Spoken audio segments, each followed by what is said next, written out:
Simulan po natin as we go to the first point of the doctrines of grace, which is called as total depravity, ang pagiging lubos na makasalanan ng tao. Pag pag-uusapan ang pagiging makasalanan ng tao, ito po yung ibig sabihin na natural na kalagayan ng tao, hiwalay sa biyaya ng Diyos sa kanyang buhay para pigilin siya o baguhin siya. Ito yung natural sa tao. Kaya nga, pag sinasabi nating total depravity o lubos na kasamaan, hindi ibig sabihin na lahat ng pagkakataon ng tao gumagawa ng pinakamasama. Hindi naman tayo Hitler. Di ba? Hindi mo naman ginagawa yung mga ginagawa ng mga kriminal na pumapatay. Hindi ganon. Hindi yun ang ibig sabihin. At alam din natin na marami pang pwedeng gawing mas masama ang tao. Kaya nakikita nating scandal kung hindi sa biyaya ng Diyos, mas malaki pa ang pwedeng gawin ng tao na kasamaan. Yun yung pagkatao niya. Pero ito, kapag ang tao pinipigilan ng Diyos na gumawa ng mas marami pang kasamaan, pero hindi naman siya nagpapasakop sa Diyos, kahit yung mabubuti niyang ginagawa, masama sa paningin ng Diyos. At dito, hindi maintindihan ng karamihan yan. Ang ganda naman ng ginawa ko Hindi nila nakikita ang tinitingnan ng Diyos yung puso. Romans 14:23, maliwanag dyan, di ba? Especially the second part ng Romans 14:23. Anong sabi doon? Whatsoever is not of faith is sin. Anumang bagay na hindi galing sa pananampalataya ay kasalanan. At mabigat na sakdal ito para sa tao na nagsasabing mabait naman ako. Kailangan turuan tayo ng Diyos. Magbigay tayong halimbawa para mas maging malinaw. For example, sa isang ama, may anak ka. Kung anak mo yung lalaki, dadating yung panahon, pag nag-teenage years yan, hihiram na ng kotse yan. Kahit naman babae yan. O kaya, may babae kang anak, tapos nagpapaalam, Dad, gusto kong sama ng mga kaibigan ko. Lalabas kami. Bilang mabuting ama, of course, pwede naman yon basta mabuti ang iyong mga kaibigan at nagawa mo na ang tungkulin mo sa bahay. O di sige, sabi niya, okay, gagawin ko lahat ng normal na ginagawa ko para wala nang maiwanan. Paglabas namin, ayos na. Biglang nagbago ang mood. Siguro nagka-problema, tapos biglang masama na ang loob. Hindi ginawa yung mga dapat niyang gawin. Tapos eto na, nagpapaalam, oras na para umalis kami. Tanong, anak, ano bang usapan natin at ano bang mali na una mong gawin bago ko umalis? Linisin po lahat at yung aking kwarto at lahat ng dapat gawin, nagawa mo na ba? Hindi po, pero kailangan ko na umalis. Anong ibig sabihin nun? Ayaw mo nang tuparin ang iyong pangako? Nagmamaktol. Sige na nga, nagmamadali kasi kailangan or else hindi makakaalis Ginawa niya, oo. Pero ginawa niya ba yun dahil sa pag-ibig? Ginawa ba niya dahil gusto niya yung gawain? Anong naging motivation? Gustong umalis. Yun Ibig sabihin, hindi para matuwa yung tatay, pero para makaalis. At lalo na kapag ina-expect ng mga kaibigan, halimbawa, nakaipon siya, siya magtitreat. Tuwang-tuwa yung mga kaibigan para sa kanila, ang bait naman ng mga kaibigan namin to. Di ba? Galante susunod, makasama ulit. Sa kanila, maganda yung kanyang ginawa, di ba? Siyempre, sila naka-benefit Pero pag tinignan natin, dahil mali ang puso, kahit maganda yung ginawa para sa ibang tao, hindi pa rin katanggap-tanggap. Nakuha niyo yung ilustrasyon.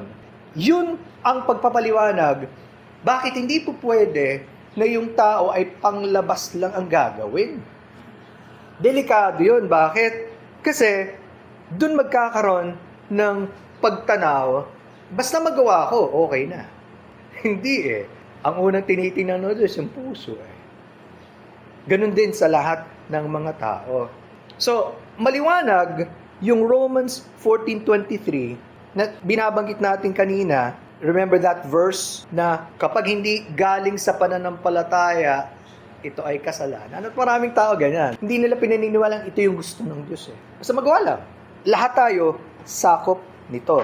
Kaya yung kasamang ginagawa ng tao, hindi pwedeng hatulan dahil sa masamang epekto. Paano kung hindi masamang epekto sa iba? Parang si Robin Hood. Nakatulong naman siya kahit masama yung paraan. Ganon din, sa kabaliktaran, yung tingin ng ibang mabuti, tingin ng Diyos, masama. Kaya pinag-usapan dito, ano ba ang kaugnayan ng tao sa Diyos at lahat ng ginagawa natin? Pangalawa na lang yung sasabihin ng tao. Kasi ang Diyos na nakakaalam ng lahat eh. At siya yung ultimate judge. So, sa pag-aaral natin, makikita natin yung total depravity na binabanggit o lubos na kasama ng tao. Bakit natin masasabi that man is totally depraved? In at least 4 ways. 4 na bagay. Una, a rebellion against God is total. Yung pagre-rebelde ng tao sa Diyos, lubos. Whether nakikita yan ng iba o hindi, o alam natin o hindi. Again, maliban sa biyaya at kapangyarihan ng Diyos, walang tao na gustong-gustong lumapit sa Diyos. Walang tao na masaya sa Diyos at magpapasakop sa Diyos ng otomatiko. Hindi natin gagawin yun. Pwede nga, again, very, very religious. Mga Pilipino nga, the only Christian country in Asia, so maraming palasimba. Pero habang nasa simba, kung ano nang pinag-uusapan, okay, pag-uwi, sama ng ugali, wala ka nang bago eh. O, anong ginagawa ng mga naging bilyonaryo? Dahil sa sobrang kayamanan nila, natural sa kanilang magbigay, yun yung tinasabi natin mga philanthropo, becoming philanthropist. Magtatayo silang foundation, makagawa man lang na mabuti sa mundo, at nakakagawa nga silang ng mabuti. At sasabihin natin, in that sense, it's good. Ang problema, hindi yan yung tinatanggap ng Diyos. In fact, kung matatandaan nyo sa Matthew chapter 6, from verses 1 to 18, dun binabanggit ng Panginoon kapag ikaw nagfa-fast, kapag ikaw nagbibigay ng kaloob, kapag ikaw mananalangin, huwag mong gagawin para ipakita sa tao. Kasi ganoon ang mga religious leaders at the time. So, ang pamantayan ng Diyos, hindi para ipakita sa iba, pero una, sa harapan ng Diyos na lumikha sa atin. Pag hindi nga daw mula sa puso na nagtitiwala sa Diyos at ginagawa mo lang yan para makita ng iba, walang kabuluhan kahit gaano pa kaganda yan. Kaya siguro, isang bagay na kailangan mabago sa ating mga mamamayan, sa mga politiko, na hindi lahat ng bagay naka-advertise o kahit na pera ng taong bayan ang ginagamit, pangalan nila nakalagay. Why? Kasi para sa susunod na election, for promotion. Yung mga totoong gumagawa, gagawin nila yan. Whether may nakatingin o hindi. Bakit? Kasi alam nila yun ang tama. Una, para sa Diyos. At eto nga, ano sa palagay nyo ang isa sa pinaka-epektibong paraan ng mga tao para itago yung kanyang pagre-rebelde sa Diyos at pagtitiwala sa sarili? Gawa ng mabuti sa kanyang relihiyon. Di ba basta mayroon kang anyo na matuwid, okay ka na. Alam natin hindi yan. Lalo na sa Luke 18:9 hanggang 14, alam niyo na yan, the parable of the Pharisee and the publican or tax collector. Dalawa pumasok sa templo, habang yung isa pinagmamalaki niya lahat ng kanyang ginawa, at hindi ako katulad nitong maniningil ng buwis. Makasalanan tingin nila. Habang siya naman tahimik, di siya makatingin sa langit, kinakabugang dibdib at sinasabi niyang, maawa kayo sa akin, Panginoon. Sino daw ang lumabas sa templo na pinatawad? Di yung nagsisi sa harapan ng Diyos, yung kumilala sa kanyang kasamaan. Yun ang tinitingnan ng Diyos. Okay? At tingnan niyo yung Colossians chapter 2, verses 20 to 23. Challenge ito para sa ating mga Christians. Ano ba ang mahalaga sa paningin ng Diyos?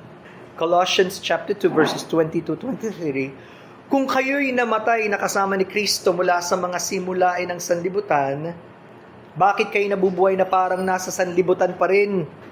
Bakit kayo'y nagpapasakop sa mga alituntuning, wag humipo, wag tumikim, wag humawak? Ang lahat ng mga alituntuning ito ay masisira sa paggamit, palibhasay mga utos at mga aral lamang ng mga tao. Ang mga bagay na ito ay mayroong anyo ng karunungan sa pagsambang ayon sa sariling kagustuhan, sa pagpapakababa at sa pagpapahirap sa katawan, ngunit wala silang kabuluhan laban sa kalayawan ng laman. Ang ganda ng terms. Bakit? Una ang challenge sa mga Kristiyano, kung talaga daw namatay na tayo kasama ni Kristo, bakit ang buhay natin mukhang ayon pa rin sa mundo? Dapat pinalain na tayo ng Panginoon.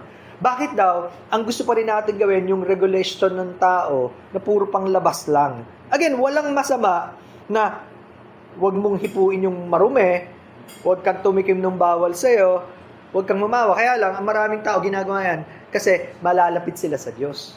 Walang kinalaman yon. Okay? At ang sabi pa niya, ito daw masisira sa paggamit. Utos kasi ng tao. So, hindi utos ng Diyos. At pansinin yung mga terms.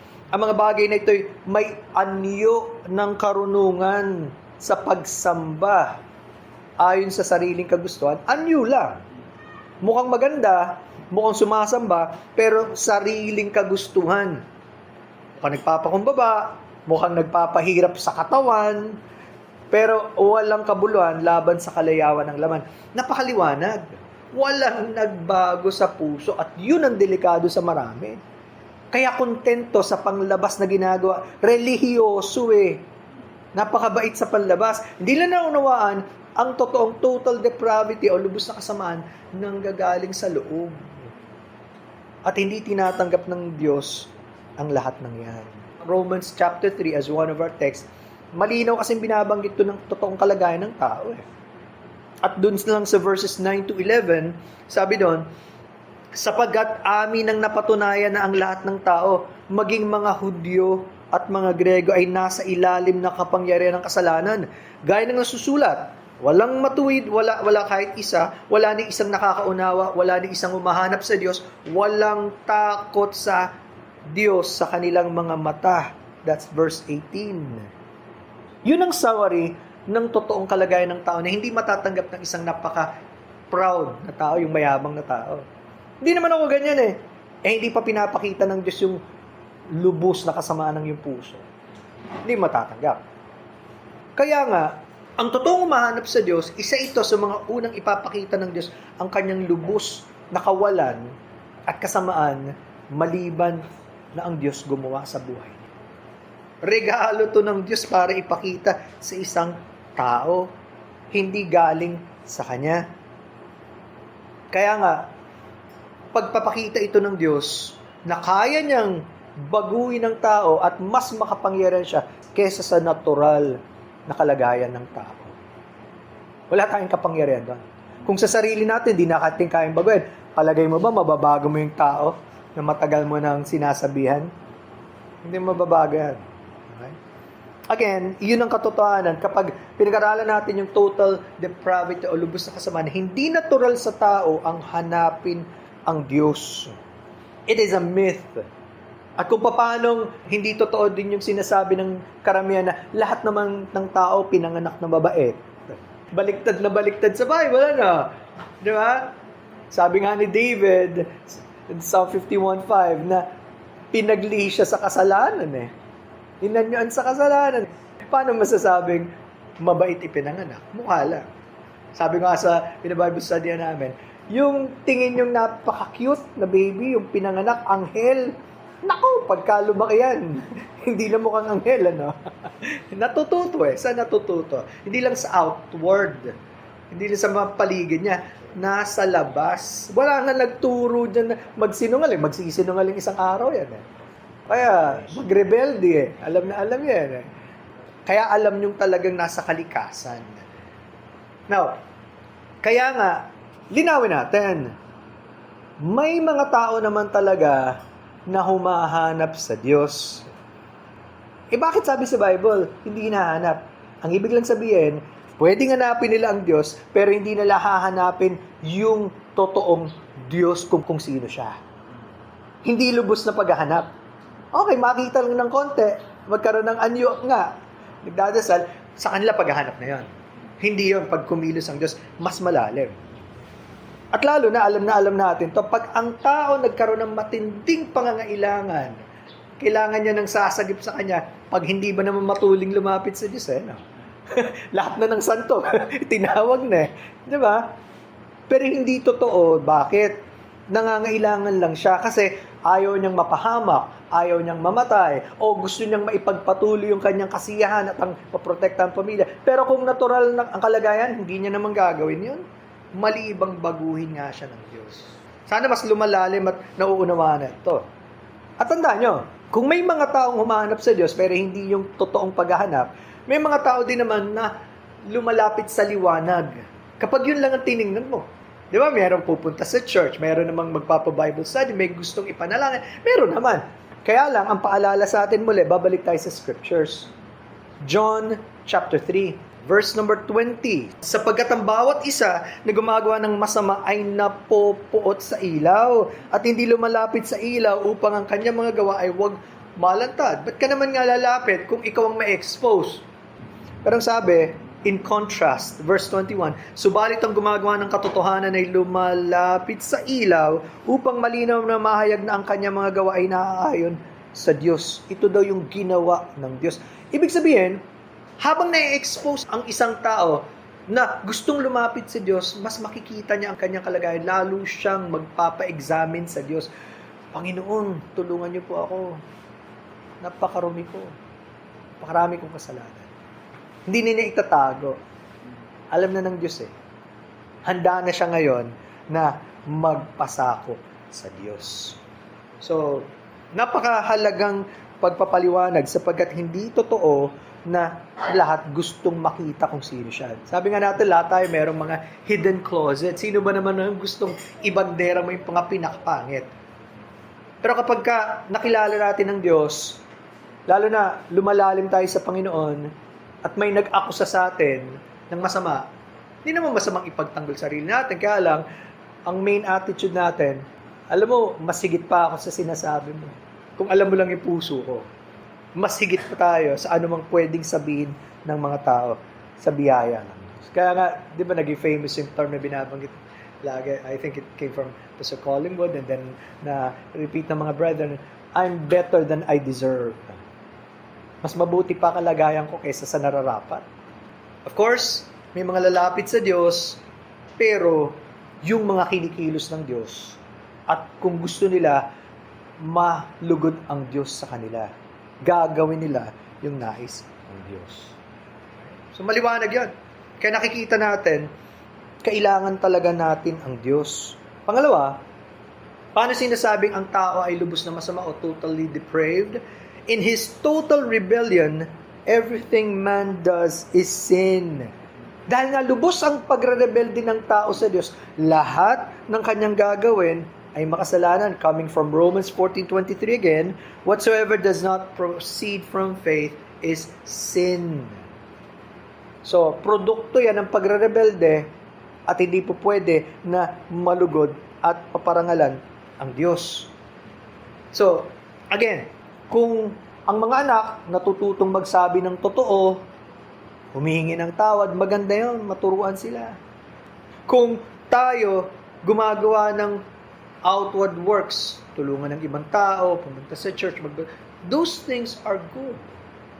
Pero again, pinapalalim tayo ng Diyos, huwag mo lang makasanayan na puro panlabas. Well, I've read my Bible today, that's it. Ang tanong, nangusap na sa atin ng Diyos. Nanalangin naman ako. Ano ba yung klase ng panalangin natin? Talaga bang nananalangin sa Diyos? O yung nakagawa ng karamihan, basta sinabi, nanalangin na yun. Ina-examine tayo ng Diyos, papalapit lalo, malalim sa ating puso, sa ating kaluluwa. At kapag hindi daw ginawa ayon sa pag-ibig, ito rin ay pwedeng kasalanan. 1 Corinthians 16:14. Kaya ang encouragement ni Apostle Paul, lahat daw ng bagay gawin natin sa pag-ibig. Una, pag-ibig sa Diyos. Pangalawa, pag-ibig sa iba. Kailangan may pagmamahal. Kung hindi, mawawala ng saysay. At alam natin, ang pag-ibig, bunga ng Espiritu, at kailangan ang Diyos ang magbigay. Hindi yung natural lang na pag-ibig sa tao. Kaya nga, pag pinag-usapan natin, pag maraming mga ginagawa ang tao na hindi naman para itaas ang Panginoong Jesucristo, para hindi naman ipakita ang kanilang pagmamahal sa Kanya o pagsunod, kasalanan pa rin. Yan ang sinasabi sa atin ng Bible. Again, let's encourage our kids to excel, to do their best. Talaga namang magsipag kung mag-aaral na rin lang, maglilinis, linisin na ng maayos. Gawin natin yung lahat. Pero ito nga ang reminder sa ating mga parents, huwag tayong makontentong hanggang doon lang. Ang galing ng anak ko sa school. Paano yung kaluluwa niya sa Diyos? Diba? Yung pamilya namin, talaga naman palagi kaming may family devotions, which is good. Dapat ginagawa yan. Pero ano na ba nangyari sa mga anak natin? Alam ba natin? Diba? Yung asawa natin, alam ba natin nangyari sa kanila? So maraming magagandang gawin, pero wag matapos doon. Gawin natin yung gusto ng Diyos. Kung tayo pinapalalim ng Diyos, dapat lumalalim din ang ating pagtingin sa gusto ng Diyos para sa atin, sa pamilya natin, sa ating iglesia, sa mga kaibigan natin, sa lugar kung saan tayo nagtatrabaho o mga kasama natin. Pinapalalim tayo ng Diyos. Sipin nyo nga naman, kung may isang hari, tinuruan niya yung kanyang mga tauhan na makipaglaban ng maayos, napakagaling, walang tatalo sa kanila. Bilang isang araw, nag-isip yung mga sundalo niya na mag-aklas o mag-alsa. Ayaw na nila doon sa hari, gusto nila doon sa kalaban, at lahat ng natutunan nila, ginamit para pabagsakin yung hari. Di ba ganun ginagawa ng mga tao? Lahat ng binigay ng Diyos, nakakayahan, tapos gagaling sila, ang di nila alam, ginagamit nila bilang pagre-rebelde sa totoong hari ang Diyos. Ano mararamdaman ng Diyos? Of course, posibleng matuwa ang Diyos, tapos sabihin, lahat ng tao mabuti. Hindi kailangan malalim ang pagtingin natin. Again, alam natin, ang tao nilikha sa wangis ng Diyos. At kahit na nagkasala ang tao, hindi na wala yun Hindi namang ibig sabihin na lahat na nakikita mo, wala ng anyo o imahe ng Diyos. Andiyan pa rin yung kaluluwa binigay sa atin, yung konsensya, andiyan yan. Yung alam nating, kailangan maging mabuti, gumalang sa matatanda. Di ba? Alam natin yun. Kung ikaw may kakayanan, tapos may nakita ka matanda, tulungan mo, kaya paupo. Yung mga ganun, alam natin yun dahil nilikha tayo sa imahe ng Diyos. In the image of God. Pero again, kung pangtakip yan, doon sa ating pagre-rebelde o kasamaan, kahit gaano pa kaganda, hindi tatanggapin ng Diyos.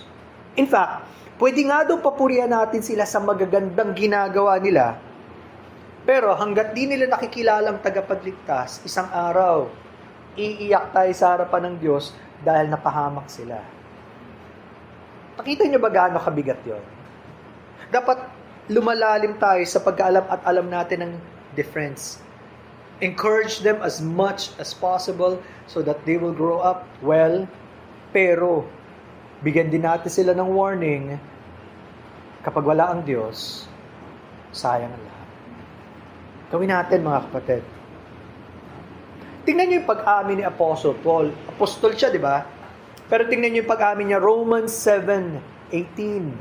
Sabi ni Apostle Paul, I know that nothing good dwells in me that is in my flesh. Alam ko, walang mabuting bagay na nananahan sa akin, lalo na sa aking laman. Gusto kong gawin, wala akong kakayanang magawa. Nakita niyo yun? Sa pag-amin ni Apostol Pablo, walang mabuti na nananahan dito sa ating laman. Even when we feel good, even when everyone commends us, okay ka naman And that is a true confession. Naging honest si Apostle Paul. Lahat ito, bahagi ng ating pagre-rebelde sa Diyos. Tingnan nyo paano kinwalify niya. Sabi niya, that is in my flesh. Ibig sabihin, kapag ito galing sa laman, yung natural na kapanganakan nating makasalanan, walang anumang mabuti sa paningin ng Diyos. Pero ibig sabihin din, on the other hand, kapag kumilos ang Diyos sa buhay natin at binago tayo, pinalaya tayo dun sa ganung kalagayan ng pagiging makasalanan, ang Espiritu ng Diyos pwede na kumilos at lalabas naman sa atin ang bunga ng Espiritu. Yun ang sinasabi niya. Kaya hindi pwedeng magtiwala sa sarili lang. Tingnan niyo Romans 15:18. Sapagkat hindi ako mangangas magsalita ng anumang bagay, maliban sa mga ginawa ni Kristo sa pamamagitan ko upang sumunod ang mga hintil sa salita at sa mga gawa. Nangangulugan si Apostol Pablo, kitang-kita niya. Kung ito yung kalagayan ko, hindi ko pwedeng ipagmalaki anumang ginawa ko maliban kay Kristo. Siya lang ang dahilan kaya ako nagawa ito. Kaya gusto kong sabihin sa mga taong walang pagkakilala sa Diyos para sila rin magkaroon ng pagkakilala sa Kanya. So, nagiging malinaw sa isang totoong anak ng Diyos na pinagpakinlanlan ng Diyos ang katotohanan. Kaya ako lang magagawa ito, Panginoon, dahil sa inyo na nananahan sa akin. Ang laking kaiba, di ba? Kasi ang natural na tao, napakaraming pinagmamalaki niyan. Hindi nga makatulog hanggat hindi nalalaman ng iba yung kanyang mga nagawa eh. Di ba? Lalo ngayon sa social media, simpleng pagkain, kailangan i-post. Hindi naman masama in its sense, kaya lang nasanay yung tao eh. Lahat na lang eh. Parang ayaw na maging private, di ba? Pero, hindi ibig sabihin kinalulugdan ng Diyos. Kaya kung may magagawa tayong mabuti, galing sa Kanya, galing sa kapangyarihan ng Espiritu ng Diyos sa buhay natin. So, tinignan natin, pag pinag-usapan ng total depravity o lubos na kasamaan ng tao, hindi ibig sabihin lahat ng tao palaging gumagawa ng masama. Hindi. Ang ibig sabihin, nakikita ng Diyos yung ating puso, yung ating kalagayan na rebelde sa Kanya. Kaya kahit maganda ginagawa mo, hindi tatanggapin ng Diyos. Kung lahat yun, hindi tatanggapin ng Diyos dahil masama, kahit nasa tingin ng tao maganda, ano naman yung mabuti na pwede tatanggapin ng Diyos? May halimbawa. Pag sinabi natin sa mga taong huwag pumatay at sumunod sa batas, at gumawa ng kabutihan. Tama ba yung ginagawa natin? Oo naman. Huwag mo namang encourage yung iba na magrebelde. Siyempre, tama yun. At kapag ginawa nila, that's a good thing. Pero again, pinag-uusapan natin, saan niya ginagawa yon? Sa pangloob o sa panlabas? Panglabas. And that makes a difference because it's an external act and even an external pattern of life. Kahit sinusunod niya ang Biblia, hindi makakalugod sa Diyos. Pero tanong, bakit naman yung mga halimbawa nagsisipag, trabaho, tapos palaging on time, tapos lahat na lang ginagawa yung mabuti, napopromote, umaasenso ang buhay, parang napakaunlad. Bakit ganun? Pangako sa Bible yan, kung anong tinanim mo, aanihin mo. Totoo naman yun, di ba? Pag may sinuksok, may madudukot, nagsipag ka di kung anong resulta ng pag-e-effort mo, siguradong may balik yun. Yung mga taong walang ginawa, wala rin silang aanihin. Tama naman yun eh.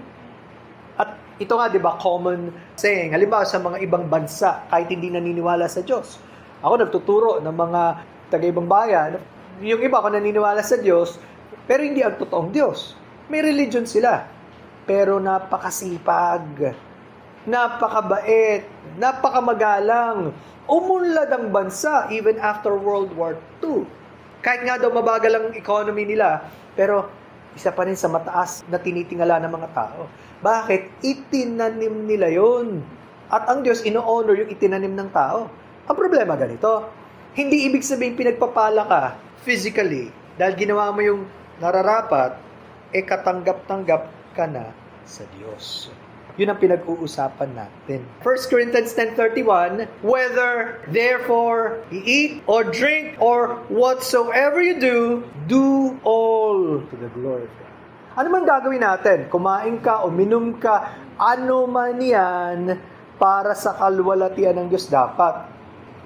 Di ba, pag tayo magpapahinga na, feeling natin, pwede na tayong gumawa ng kahit ano. Ingat daw tayo dyan. Magandang yung umaga natin para sa Diyos, pero ingatin din natin yung gabi natin. Even the middle of the day. It's just that, pag sobrang relax ka na, ang feeling mo, scroll ka na lang ng scroll, o panood ka na lang ng panood. Binababa natin yung ating guard to the point na ito pa nakakalugod pa sa Diyos, o nahuhook na rin ako. Kung yan malakas ang epekto sa tao, hindi exempted ang Christians. Pwede rin nauubos ang oras natin sa ganon. So, simpleng pagkain, Lord, is this glorifying for you? Di natin inisip yan. Makakasama ba to sa health ko? Basta tayo, masarap. Okay na. Kung totoo yung prinsipyong yun at gusto nating sundin, Ang batayan, hindi yung gusto ko, yung gusto niyo, Panginoon. At kapag nasanay tayo dyan, napakasarap na mabuhay para sa kaluguran ng Diyos. Napakalawak ng sakop niyan. Again, it's in relation to God. So sabi natin, bakit tinatawag natin na ang tao lubos ang kasamaan or totally depraved? Because yung pagre-rebelde natin sa Diyos, lubos-lubos. Lahat ng tao nagre-rebelde sa Diyos, malibang baguhin ng Diyos. Pangalawa, in his total rebellion, everything man does is sin. Kaya tuloy, dahil nagre-rebelde siya, lahat ng gagawin niya, may kasalanan. Pangatlo, kaya natin masasabing ang tao ay lubos na masama, sapagkat man's inability to submit to God and do good is total. Yung hindi pagpapasakop ng tao sa Diyos, at yung kawalan niya ng kakayanang gumawa ng mabuti ay lubos. Kita nyo, saan nagsisimula yung ayaw niyang kilalanin ng Diyos sa buhay niya? Kaya nung sinabi ni Apostle Paul yung term flesh, ito yung laman at yung laman na ayaw sa Diyos. Ito yung natural na tayo. Hindi pa binabago ng Diyos. Ito ay alipin ng kasalanan. Romans 8, 7-8.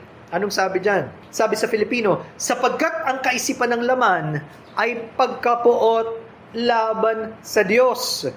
Sapagkat hindi ito napapasakop sa kautusan ng Diyos at hindi nga maaari. Tingnan nyo, ang kaisipan daw ng laman, ito yung natural na tao, galit, napupuot sa Diyos, lumalaban sa Diyos. Ayaw magpasakop sa kautusan ng Diyos. Kaya nga diba ang tao nasusunod sarili niya? And then verse 8, at ang mga nasa laman ay hindi makakapagbigay lugod sa Diyos. Huwag mo nang asahan. Hanggat hindi ka pinapanganak na muli, hanggat di mo nararanasan ang kaligtasan ng Panginoong Jesucristo na malulugod mo siya sa buhay mo, hindi nga daw pwede. Bakit? Kaaway tayo ng Diyos. Sana maging malinaw yung ganung pangunawa. Kahit unti-unti, binabago tayo ng Diyos. Ang kailangan natin, yung tunay na kaligtasan ng Panginoon. Kaya makikita niyo yung contrast sa isang hindi mananampalataya, yung kanyang kaisipan, yung kanyang puso, galing sa natural, yung laman na ayaw sa Diyos. On the other hand, ang isang taong pinanganak na muli, sabi sa verse number 9, wala na siya sa laman. Hindi ibig sabihin wala ka ng katawan, wala ka ng kalikasan, pero nasa spirito na. Ang Espiritu ng Diyos ang nananahan sa kanya, yun na ang kanyang totoong kalagayan. Ayaw na niya sa kasalanan. Pag nagkasala siya, hingi siya ng tawad sa Diyos, hindi na siya babalik doon. Gusto niya nang mabuhay para sa Diyos. Ang Diyos lang ang makakagawa yan. Tatandaan niyo Ephesians 2:1. Ano daw tayo sa harapan ng Diyos? Patay! At ano ba ang ginagawa ng patay? Nabubulok. Di ba? Ando doon lang yun eh. Pag sa spiritual, hindi ibig sabihin kasi napatay ka, wala ka nang kayang gawin. Physically, buhay ka kasi. Pero dahil spiritually, patay tayo sa Diyos, hindi mo kaya na gawin yung gusto ng Diyos. Hindi ka makakasunod sa salita ng Diyos at hindi mo kaya na makapasok sa karya niya. Ang Diyos ang gagawa. Tatapos tayo sa 2 talata. Ephesians chapter 4, verse number 18. Ito daw ang kalagayan ng tao. Nagdilim ang kanilang mga pangunawa, palibasay nahiwalay sa buhay na Diyos dahil sa kanilang kamangmangan, dahil sa katigasan ng kanilang mga puso. Tingnan nyo, habang ang tao matigas ang puso, lumalayo sa Diyos, pinapagdilim ang kaunawaan, hindi nila malaman, nasa mali sila. Hindi aaminin ng tao na makasalanan siya kung hindi sa Diyos. Pero, ano naman ang pangako ng Diyos? Natatandaan yung Ezekiel 36. Hindi mahirap tandaan yan. Ezekiel 36:26. Dahil nga hindi kaya ng tao, sabi ng Diyos, Ezekiel 36:26, bibigyan ko kayo ng bagong puso at lalagyan ko kayo ng bagong spirito sa loob ninyo, aking aalisin ng batong puso sa inyong laman at aking bibigyan kayo ng pusong laman. Kailangan ng Diyos ang gumawa. Kung hindi kaya ng tao, palitan ng kanyang puso. Physically, yung heart transplant, wala kang magagawa. Kailangan yung isang doktor na magaling ang gagawa niya. Hindi lahat makakagawa niyan. Lalo na pagdating sa spiritual na kalagayan.